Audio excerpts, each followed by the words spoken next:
বাছুর জন্ম দেওয়ার পরেই প্রোল্যাপস সম্পূর্ণ বেরিয়ে আসে।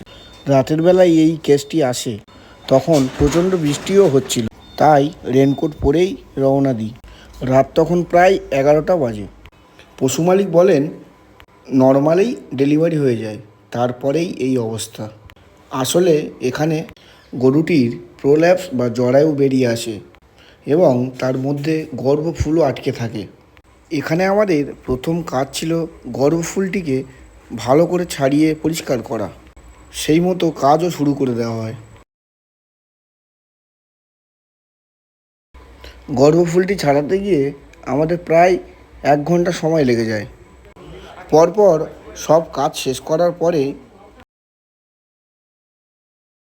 প্রোল্যাপস বা জরায়ুটিকে সঠিক স্থানে সেট করে দেওয়া হয়।